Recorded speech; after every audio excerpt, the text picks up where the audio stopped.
Archage. Like the light of a master mason which never becomes wholly extinguished, so in the world's darkest days the light of the mysteries never goes out entirely, and God and the way to him are not left without witness. If, in comparison with other witnesses, Masonry is but a glimmering ray rather than a powerful beam of light, it is nonetheless a true ray, a kindly light lit from the world's central altar flame, and sufficing to lead at least some of us on amid the encircling gloom, until the night is gone. Light is granted in proportion to the desire of our hearts, but for the majority of Masons their order sheds no light at all, because light is not their desire, nor is initiation in its true sense understood or wished for. They move among the symbols, simulacra and substituted secrets of the mysteries without comprehending them, without wishing to translate them into reality. The craft is made to subserve social and philanthropic ends foreign to its purpose and even to gratify the desire for outward personal distinction, but as an instrument of regeneration it remains wholly ineffective. Is this nescience, this imperviousness and failure to comprehend, however, to no purpose? Perhaps not.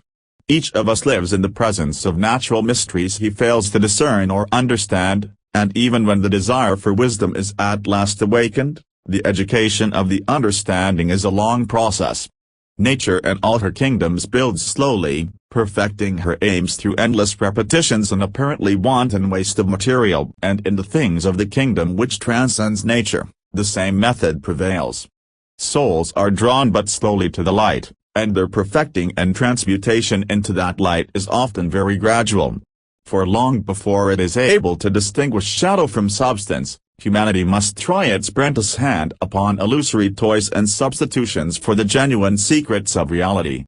For long before it is worthy of actual initiation upon the path that leads to God it must be permitted to indulge in preliminary unintelligent rehearsals of the processes therein involved.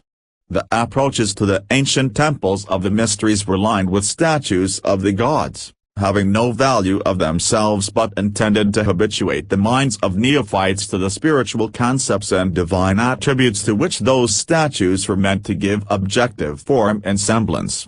But within the temple itself all graven images, all formal figures, symbols and ceremonial types, ceased, for the mind had then finally to learn to dispense with their help, and, in the strength of its own purity and understanding alone, to rise into unclouded perception of their formless prototypes and see the nameless of the 100 names.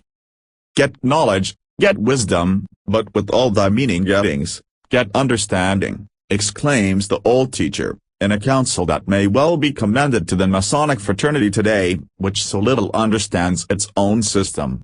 But understanding depends upon the gift of the supernal light, which gift in turn depends upon the ardor of our desire for it. If wisdom today is widowed, all Masons are actually or potentially the widow's sons, and she will be justified of her children who seek her out and who labor for her as for hid treasure. It remains with the craft itself whether it shall enter upon its own heritage as a lineal successor of the ancient mysteries and wisdom teaching, or whether, by failing so to do, it will undergo the inevitable fate of everything that is but a form from which its native spirit has departed.